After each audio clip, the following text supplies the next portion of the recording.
सभी का online board study channel में। दोस्तों आज क्लास जो है वह 28वां प्रैक्टिस सेट होने वाला है, लेकिन मेरे दोस्तों आज एक नया प्रैक्टिस लेकर के आया हूँ और ये प्रैक्टिस सेट नया मार्केट में मैंने बोला था कि मार्केट में मेरे पास जितना बुक मिलेगा, जितना प्रैक्टिस में सेट मिलेगा, सारे प्रैक्टिस सेट को मैं कराऊंगा। और आज 28वां प्रैक्टिस सेट है और नया प्रैक्टिस सेट लेकर के आया हूँ। सुनिएगा ध्यान से और आप लोग जवाब देते चलिएगा, क्योंकि लगभग 100 प्रश्न करना है इसमें, ठीक है। और काफ़ी मज़ेदार जो सिलेबस आपका जो बना है SCRT का सिलेबस, उस सिलेबस पर मैं कराने वाला हूँ। इसको ध्यान में रख के चलना पड़ेगा आपको, ठीक है। तो मैं आपको कभी भी रास्ते से विषयांतर नहीं करूँगा, विषय से विषयांतर कभी भी नहीं होने दूंगा। और कभी भी मेरे यहाँ आप करेंगे आपको दिक्कत नहीं होगी। मेरे चैनल पर नए हैं और 7th फेज की तैयारियाँ कर रहे हैं तो भाई शेयर करें, और अभी तक सब्सक्राइब नहीं किए हैं तो कर लीजिए, क्योंकि मैं एक मज़ेदार तरीका आप लोगों को प्रोवाइड कराऊँगा। इससे आपका जो एग्ज़ाम होगा वो काफ़ी बेटर बीतेगा। चलिए प्रथम प्रश्न आपका करेंट अफेयर्स का है। केंद्र की नई शिक्षा नीति को लागू करने की प्रक्रिया शुरू करने वाला पहला राज्य कौन सा है? जिन्होंने केंद्र के नया शिक्षा नीति को लागू किया है तो पहला राज्य कौन है मेरे दोस्तों? आपका उत्तराखंड हो जाएगा। उत्तर A is the right answer, Uttarakhand. Next है कि बिहार में ऑपरेशन प्रहार का संबंधित है। ऑपरेशन प्रहार, प्रहार माने वही मारना लाठी से, ठीक है। तो आप लोग भाई पता होगा कि लाठी से कौन पिटाएगा, तो शराबबंदी के विरोध में ना, तो हो जाएगा शराबबंदी से संबंधित है ऑपरेशन प्रहार। इस प्रकार से इसको याद कर लीजिएगा। प्रहार माने मारना। आप मारा जाता है किसको भैया? पुलिस किसको मारती है? पीने वाले को। और दूसरे किसको मारती है मेरे दोस्त? शिक्षक लोगों को, जब धरना पर बैठते हैं तो क्या। तो ये तो भाई सरकार का काम है। मैं तो तैयारियां कराते रहूँगा, आप लोग को दिक्कत नहीं होगी अगर आप रेगुलर बने रहिएगा मेरे यहाँ। तो ऑफलाइन भी चलता है मेरे यहाँ, लगभग 20 स्टूडेंट लोग हैं ऑफलाइन। ऑनलाइन वाले लोग तो भाई लगभग 500-600 लोग देखते हैं। चलिए प्रश्न को देखिएगा। निम्नलिखित में कौन सा संगठन भारत में सकल घरेलू उत्पाद की गणना करता है? देखिए भारत में सकल घरेलू उत्पाद बोले तो GDP, ठीक है। GDP की गणना जो करता है वह भारतीय सांख्यिकी संगठन नहीं करता है। भारतीय सांख्यिकी संगठन जो है वह CSO है और ये करता है जनगणना का। लेकिन अगर GDP की बात करें तो राष्ट्रीय सांख्यिकी संगठन NSO, ठीक है, नेशनल स्टैटिस्टिक्स ऑर्गेनाइजेशन होता है NSO। देगा अंग्रेजी में नाम तो यही मार कीजिएगा NSO, ठीक है। नेक्स्ट पर आ जाइए कि आर्थिक संदर्भ में IIP का पूर्ण रूप बताना है मेरे दोस्तों। तो मैं बता देता हूँ, इसका फुल फॉर्म पूछ रहा है आप लोगों से। इसका फुल फॉर्म होता है इंडेक्स ऑफ इंडस्ट्रियल प्रोडक्शन, ठीक है। उत्तर कौन सा होगा?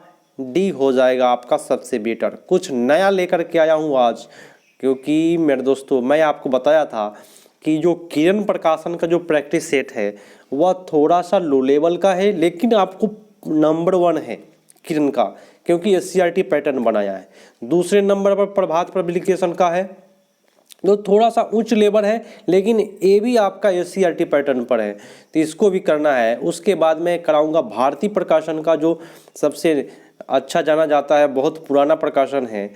और 3 प्रकाशन का यहाँ पे सबसे पहले ख़त्म कराऊंगा। एक तो ख़त्म हो गया है, दूसरा चल रहा है। चलिए, कुंवर सिंह किस राज्य के जमींदार थे? सभी को भाई, सभी का जवाब आ रहा है जगदीशपुर के। सर जल्दी जल्दी करिए। चलो भाई ठीक है, मज़ा आ जाएगा आपको क्लास में मेरे यहाँ करके। प्रश्न बोला कि तापक्रम विलोमता का अर्थ बताना है। तो तापक्रम विलोमता मतलब होता है जैसे जैसे आप ऊंचाई पर जाइएगा वैसे वैसे तापक्रम भी बढ़ता है, क्योंकि आप जो है वह सूर्य के नज़दीक जा रहे हैं, ठीक है। तो आपका उत्तर बी हो जाएगा। मगध शासक बिंबिसार का चिकित्सक बोले तो डॉक्टर कौन था? काफ़ी मज़ेदार तरीका से बताऊंगा, मज़ा आ जाएगा। शेयर अभी तक लाइक नहीं किए तो भैया सबसे पहले आइए तो भाई लाइक करिए, क्योंकि मैं आप लोग के लिए इतना अच्छा प्रोवाइड कराऊंगा, मज़ा आ जाएगा। आप साइंस भी जा कर के देखिएगा, फिजिक्स केमिस्ट्री बायो वहाँ भी भाई आपको भाई काफ़ी बेटर प्रश्न मैंने कराया है। तो उत्तर यहाँ पे हो जाएगा जीवक था। कौन था मेरे दोस्तों? जीवक इज द राइट आंसर। यहाँ आपका उत्तर चला जाएगा सी पर, और जिन्होंने सी किया है उन सभी का सही जा रहा है। अब है नेक्स्ट प्रश्न है, बिहार में तुर्क सत्ता का वास्तविक संस्थापक कौन था? तो तुर्क का संस्थापक अगर कहे तो आप क्या करिएगा? देखिए, तुर्क का संस्थापक कहेगा तो सबसे पहले तुर्क हुआ था इब्न बख्तियार खिजली।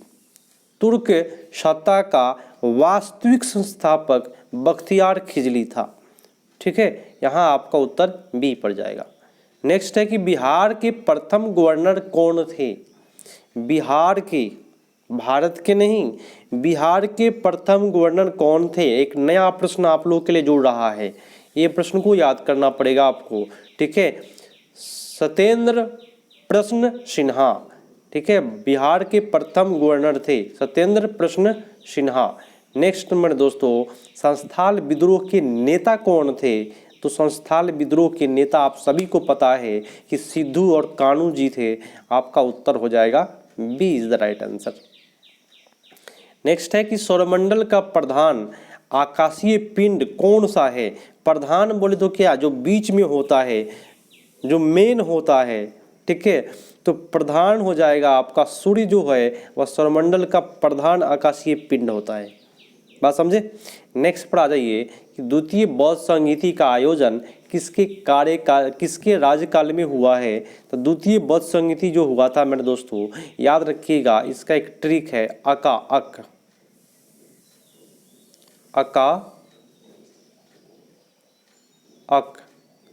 द्वितीय किसका हो गया? का बोले तो क्या, कालाशोक के समय में। तो आपका उत्तर हो जाएगा कालाशोक।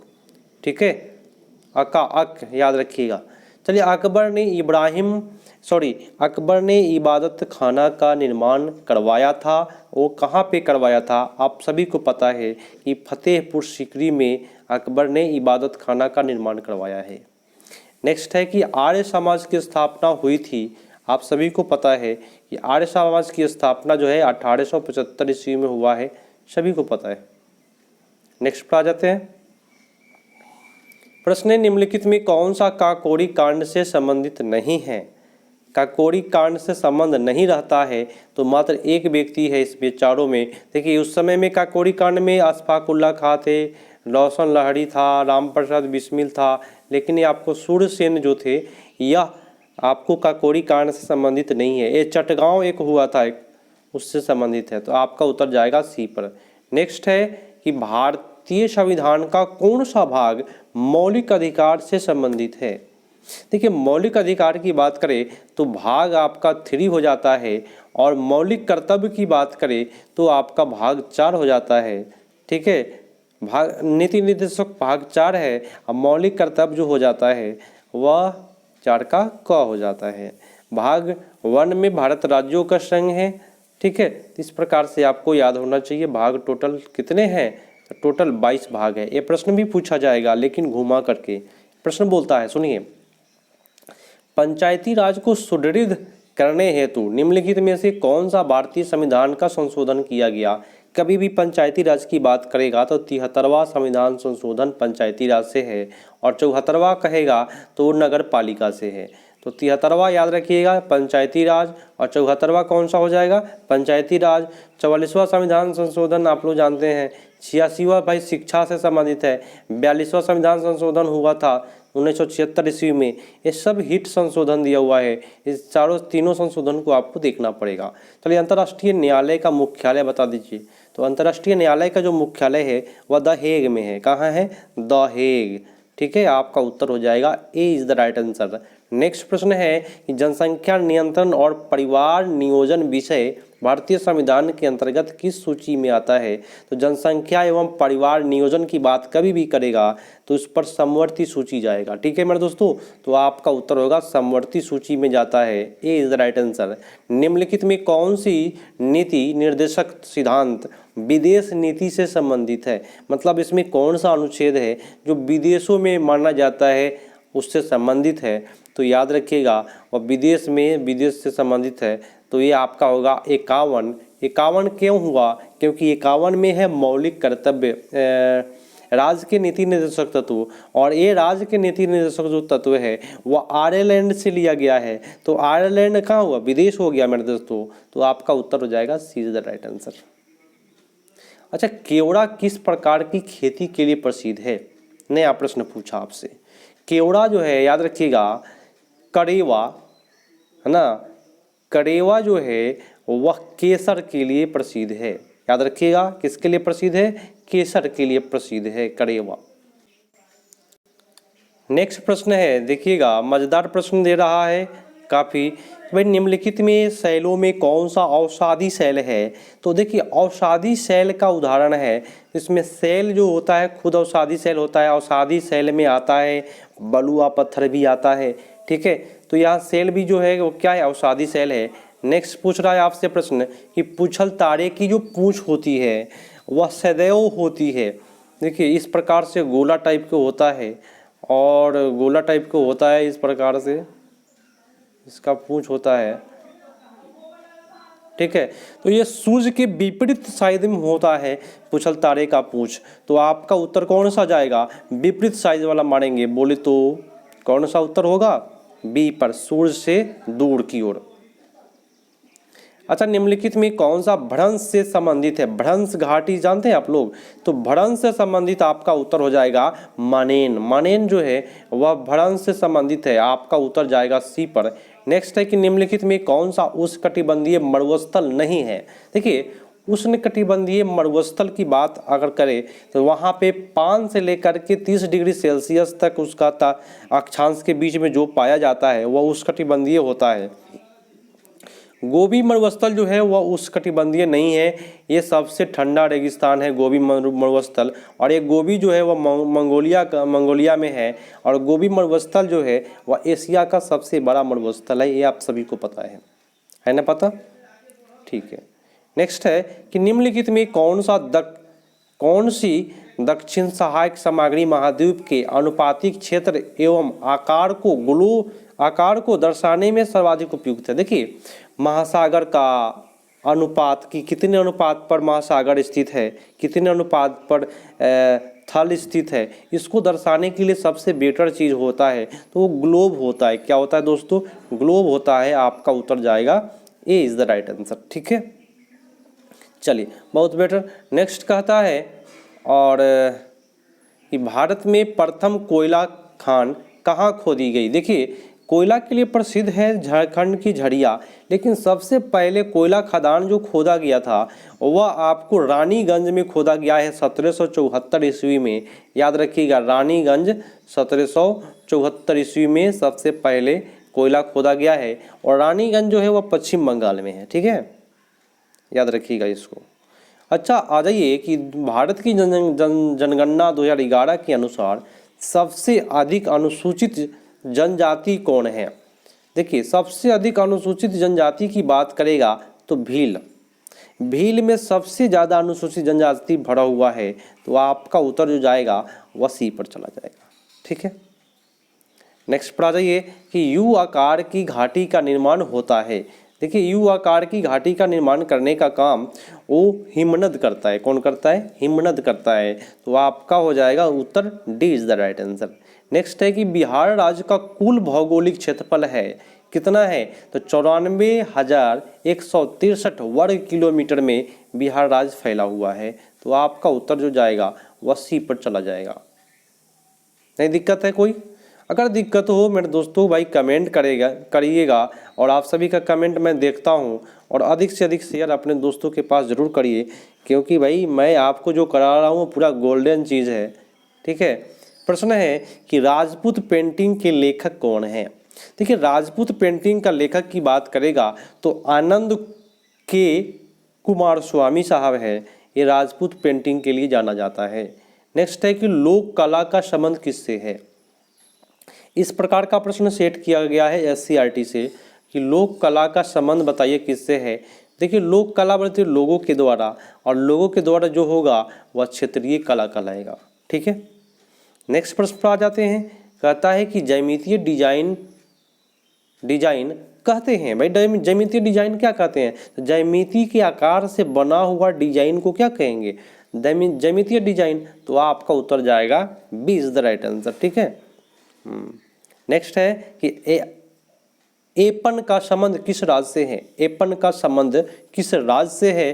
तो याद रखिएगा ये उत्तराखंड से संबंधित है एपन। ठीक है, उत्तराखंड से संबंधित है। एपन का संबंध किससे है? उत्तराखंड से। ठीक है। नेक्स्ट प्रश्न है कि हिंदुस्तानी संगीत में श्रुतियों की कुल कितनी संख्या मानी जाती है? श्रुति माने भाग। देखिए कैसे फंसा रहा है आपसे। श्रुति बोले तो क्या? भाग। तो 22 भाग है हिंदुस्तानी संस्कृति में। हिंदुस्तानी संगीत में श्रुतियों की कुल कितनी संख्या मानी जाती है? तो श्रुतियाँ 22 है संगीत में 22 है। सॉरी, अनुसूची नहीं पूछ रहा है, 22 है। खेल दिवस कब मनाया जाता है? देखिए खेल दिवस मेजर ध्यानचंद जो हॉकी के जादूगर है उन्हीं के याद में मनाया जाता है। तो 29 अगस्त को खेल दिवस मनाया जाता है। योग के संबंध में प्रमुख ग्रंथ योग दर्शन के लेखक कौन है?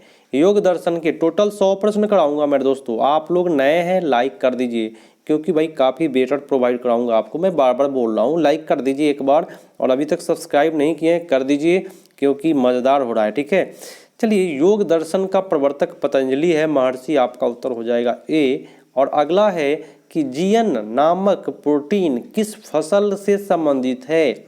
जियन नामक प्रोटीन याद रखिएगा मक्का से संबंधित है। आपका उत्तर जो जाएगा वह मक्का पर हो जाएगा। ठीक है, makka is the right answer. Next है कि गाय की कौन सी नस्ल दूकाजी उद्देश्य के लिए प्रसिद्ध है? तो दूकाजी उद्देश्य के लिए आपका हो जाएगा थापड़। ठीक है, दूकाजी उद्देश्य के लिए कहेगा तो थापड़ मारे, थापड़ वाला ये दूकाजी। अब देखिए ट्रिक कैसे याद रहेगा। दूकाजी माने मारेंगे थापड़, दुखाएगा मतलब दूकाजी। ठीक है, तो इस प्रकार से आप लोग इसको याद कर लीजिएगा, क्योंकि इस प्रकार का प्रश्न एससीईआरटी का सिलेबस का संबंधित है। भारत को कुल कितने कृषि जलवायु क्षेत्रों में बांटा गया है? और याद रखना पड़ेगा आपको कि भारत को 15 कृषि जलवायु क्षेत्रों में बांटा गया है। ठीक है, तो भाई आप लोग अच्छे तरीक़ा से करें और कमेंट करके बताइएगा कि कितना प्रश्न आपका सही जा रहा है। लगभग 100 प्रश्न कराऊंगा। केसर प्राप्त किया जाता है। देखिए केसर जो प्राप्त होता है वह वर्तिकाग्र से प्राप्त होता है, बोले तो पुष्प के वर्तिका से। ठीक है, केसर प्राप्त होता है। नेक्स्ट है कि मानव शरीर की कुल कितनी पसलियाँ हैं? तो ना कहते हैं भाई, कभी कभी झगड़ा होता है कि 24 पसली तोड़ देंगे, तो इस प्रकार से कभी कभी झगड़ा में बोला जाता है। तो मानव में कितने पसली है? तो 24 पसलियाँ हैं। TAB का टीका, टीबी का टीका नहीं पूछ रहा है, TAB। ठीक है, TAB का टीका मियादी बुखार के लिए दिया जाता है। इस बात को आप नोट कर लीजिएगा। अंतर्राष्ट्रीय योग दिवस आप लोग आप सभी को पता है कि 21 जून को जो है अंतर्राष्ट्रीय योग दिवस मनाया जाता है। ठीक है, 21 जून को।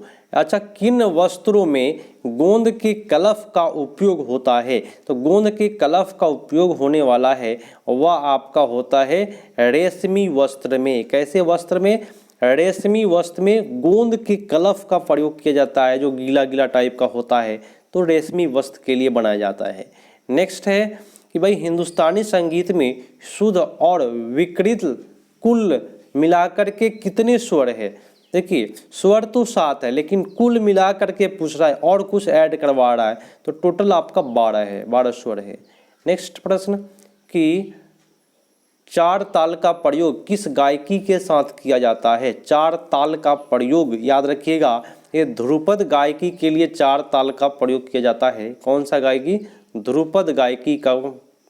ठीक है, 4 ताल का प्रयोग ध्रुपद गायकी। ठीक है, निम्नलिखित में कौन सा तबला वादक नहीं है? इसमें तबला वादक कौन नहीं है? तो रामदास शर्मा, ये आपका तबला वादक नहीं है। बाकी जाकिर हुसैन है, अहमद जान थिरकवा है और पंडित किशन महाराज है, लेकिन रामदास शर्मा जो है तबला वादक नहीं है।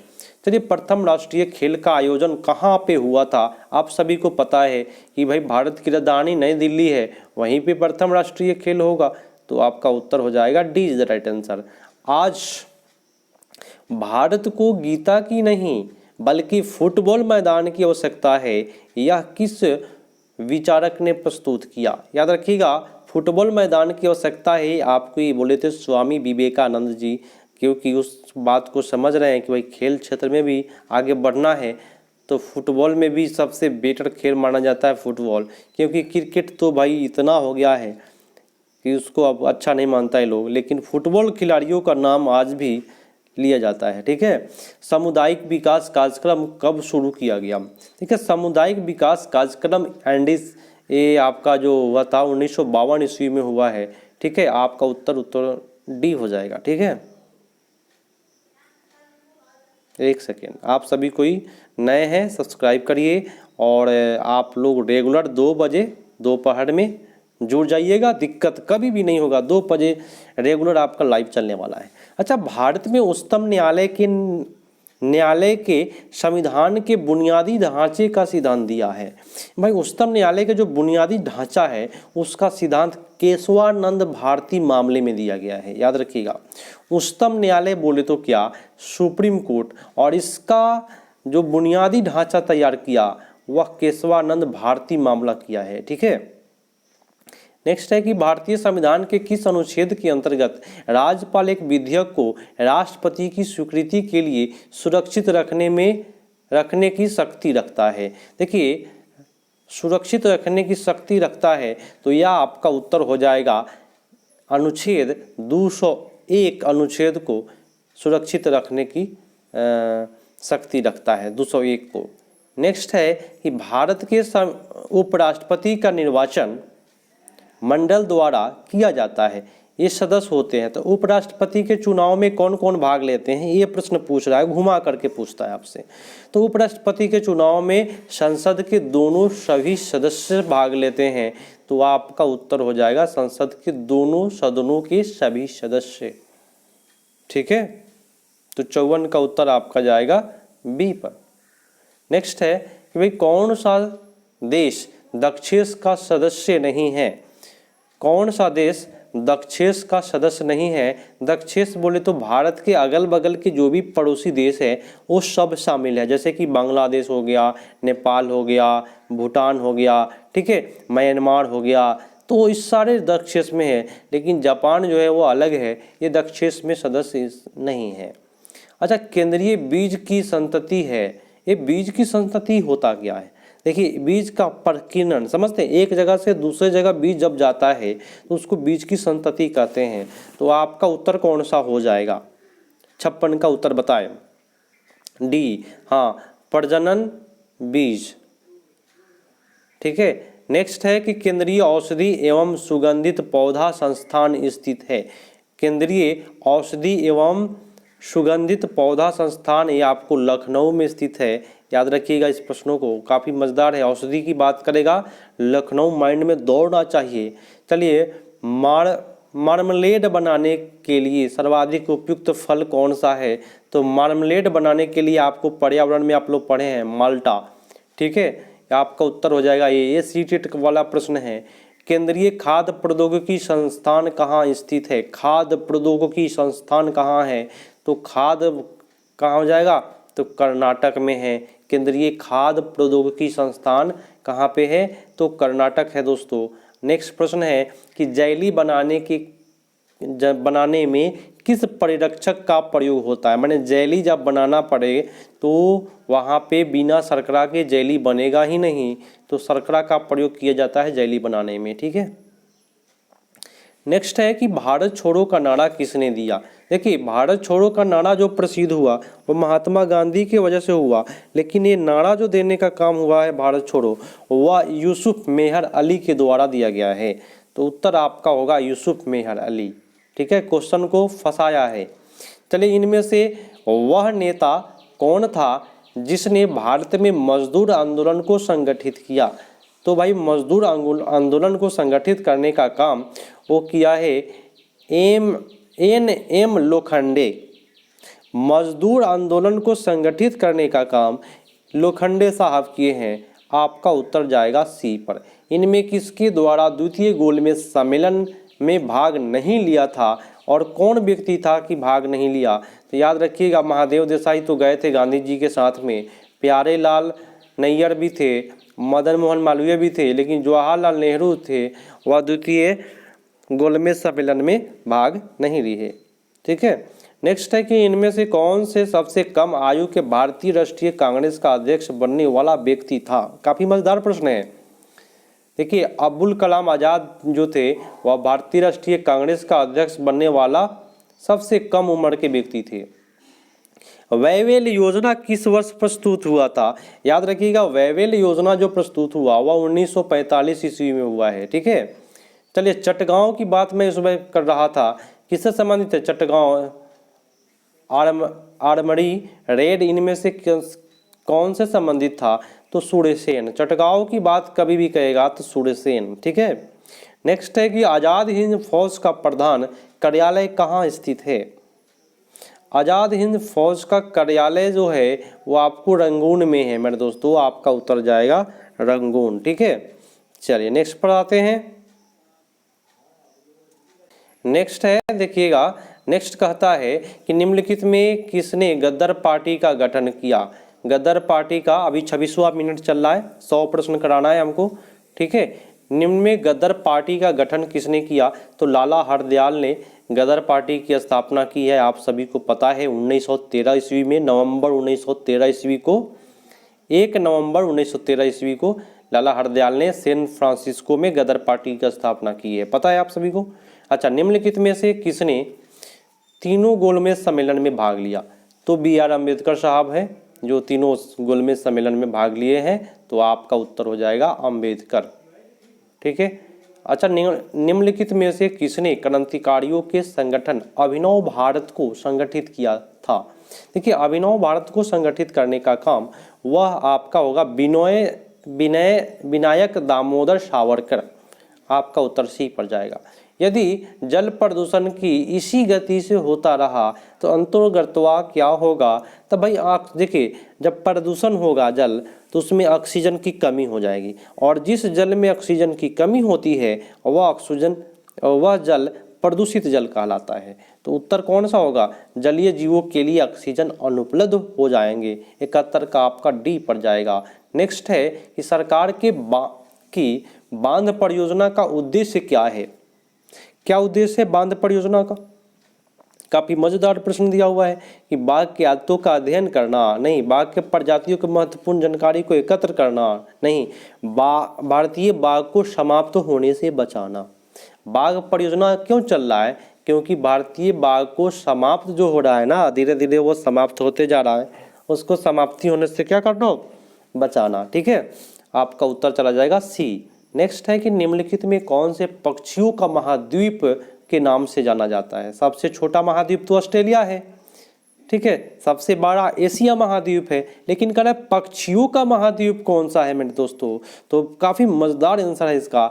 दक्षिणी अमेरिका जो है वह पक्षियों का महाद्वीप कहलाता है, क्योंकि यहाँ पे साइबेरियन सारस मिल जाएगा, बहुत सारे पक्षी मिल जाएंगे आपको। चलिए, मैदानों में उपस्थित संतुलन को कायम रखने हेतु आवरण का न्यूनतम प्रतिशत बताइए। देखिए, अगर मैदान की बात करें तो वहाँ पे 33% पौधा होना बहुत जरूरी है, तो उत्तर होगा 33। अच्छा, पारिस्थितिकी तंत्र की संकल्पना को प्रतिपादित करने वाला कौन था?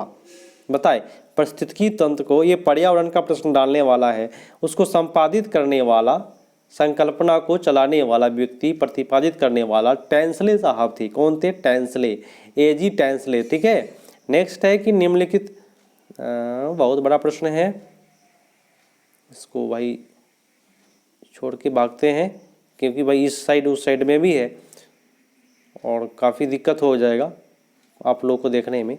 चलिए, अगला प्रश्न है कि कह रहा है क्या निम्नलिखित कथनों पर विचार करना है? तो कथन ए दिया है, सुनिएगा ध्यान से, कि दिल्ली प्रशासन पतियों को जलाने पर रोक लगाने जा रहा है। यह घोषणा तब की गई जब शासन को कुछ क्षेत्रों को यातायात मुक्त क्षेत्र घोषित किया गया। देखिए, वहाँ पे पत्ती जलाने से प्रदूषण हो जाता है, ये बात सही बोला है। ठीक है, और कारण बोला है कि दिल्ली में वाहन निकास से उत्पन्न प्रदूषण से अधिक पत्तियों को जलाने से होता है, ये बात गलत है। वाहन से सबसे ज़्यादा दिल्ली में होता है, तो इसमें केवल आपका ए सही जा रहा है उत्तर, यहाँ सी इज़ द राइट आंसर, ए सही और आर गलत। तो कथन कारण का भी डालने वाला है, आप लोगों को पता चला है ना देख करके। चलिए प्रश्न कहता है कि निम्नलिखित कथनों में से कौन सा समपारिस्थितिकी के लिए सही है।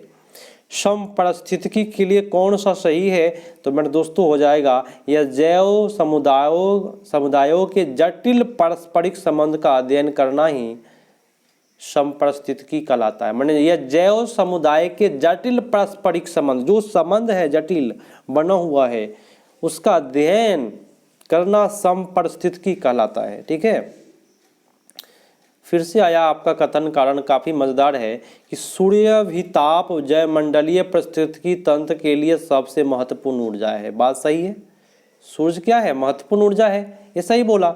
कारण क्या बोला कि सौर विकिरण हमारे पौधे द्वारा भोजन तथा रासायनिक ऊर्जा में परिवर्तित हो जाते हैं, ये भी बात सही है। और ऊपर भी सौर की बात कहा, नीचा भी सौर की बात कहा, तो ये व्याख्या कर रहा है और दोनों सही है। नेक्स्ट मेरे दोस्तों की पारिस्थितिकी तंत्र के जनक बताना है कि जनक है कौन व्यक्ति, काफ़ी मज़ेदार है। एक बार आप लोग सभी को शेयर करें, और अभी तक लाइक नहीं किए हैं तो ये चैटिंग को काट करके सबसे पहले लाइक कर दे, और आप लोग देखते रहिए। नेक्स्ट प्रश्न है कि पारिस्थितिकी तंत्र के जनक कौन है। तो देखिए पारिस्थितिकी का प्रतिपादन किए थे टेंसले साहब, लेकिन जनक की बात करेगा तो अर्नस्ट हैकेल साहब है, पारिस्थितिकी का जनक माना जाता है हैकेल साहब को। नेक्स्ट मेरे दोस्तों कहता है कि जीवमंडल आरक्षित परिरक्षक क्षेत्र है। कौन है जो जीवमंडल आरक्षित परिरक्षक क्षेत्र है, काफ़ी मज़ेदार प्रश्न है। तो आनुवंशिकता विभिन्नता के ही हैं, ये आपका उत्तर डी पर चला जाएगा। नेक्स्ट है कि जलीय पर्यावरण में डीडीटी सांद्रण के आकलन के आधार पर आहार श्रृंखला में प्रदूषण का स्तर निम्न क्रम में होगा।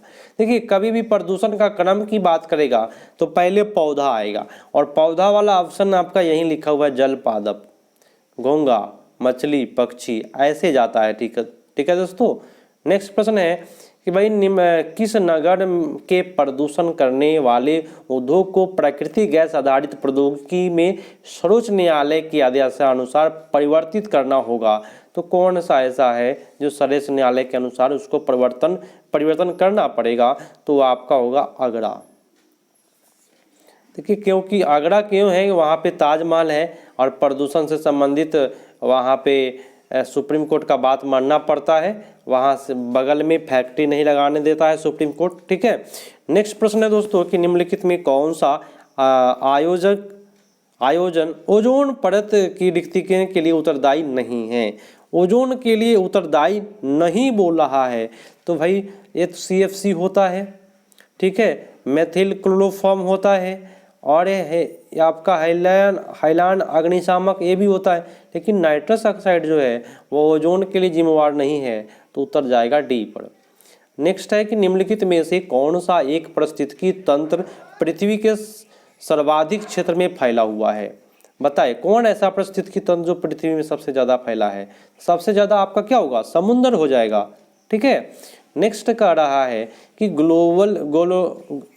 ग्लोबीय ताप वृद्धि, इसको कहते हैं ग्लोबल वार्मिंग, निम्नलिखित में से कथनों पर ध्यान करना है। भाई ग्लोबल वार्मिंग में होता क्या है, तो भाई ताप में वृद्धि होती है, बात सही है। फर्स्ट बोला ताप में क्या, एक सेकेंड, ताप में वृद्धि, और दूसरा बोला कि यदि ग्लोबीय ताप वृद्धि हो गया था, वर्तमान स्तर नियंत्रण नहीं किया गया तो 2070 तक समुद्र की सतह 1 मीटर तक बढ़ सकता है, ये भी बात सही है। मतलब कि इसमें जितने भी बात बोले गए हैं। तीसरा बोला कि विश्व के समस्त मूंगे द्वीप डूब जाएगा, वार्मिंग ग्लोबल वार्मिंग तब माने ताप जब बढ़ेगा तो पानी पिघलेगा तो भाई डूब जाएगा, ये भी सही बोला। ये संभव है कि 2044 तक फिजी डूब जाएगा और समुद्र तल के बढ़ने के लिए नीदरलैंड को भी गंभीर संकट छा जाएगा। तो ये आपका उत्तर जो जाएगा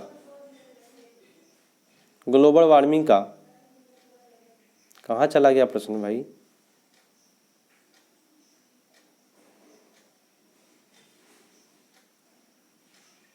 इसमें जो सही जा रहा है सबसे बेटर आपका 1, 2 और 3 जा रहा है।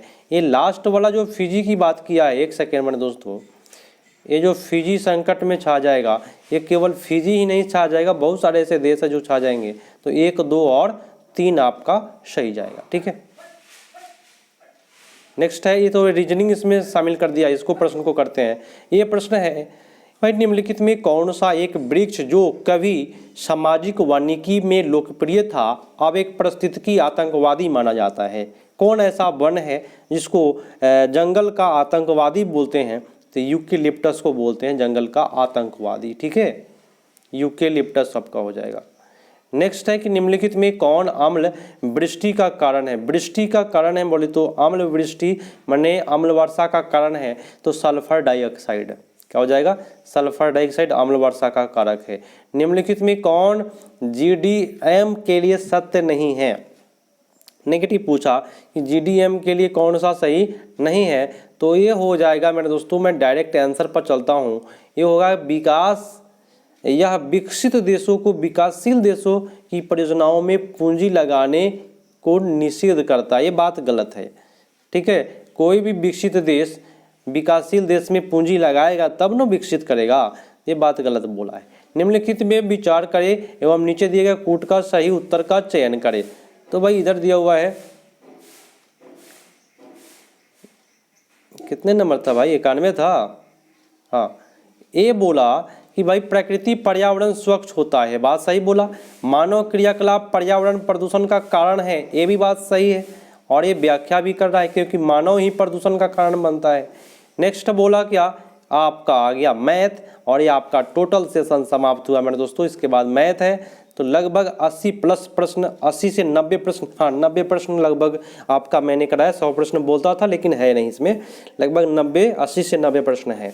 तो आप लोग इस वीडियो को अधिक से अधिक अपने दोस्तों के पास शेयर करना है, ठीक है, और रेगुलर 2 बजे आ जाना है, और कभी भी लाइव करे क्लास।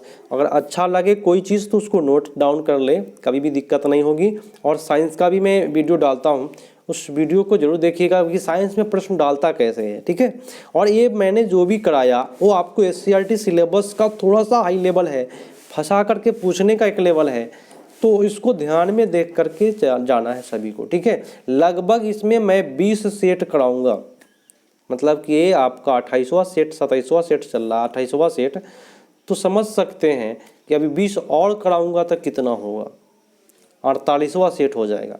तो आप रेगुलर आप सेट करते हैं तो आपको कोई भी प्रॉब्लम नहीं होगा। मेरे दोस्तों मिलते हैं अगले पार्ट में, तब तक के लिए धन्यवाद। जय हिंद। शेयर, सब्सक्राइब और लाइक करके जाइएगा।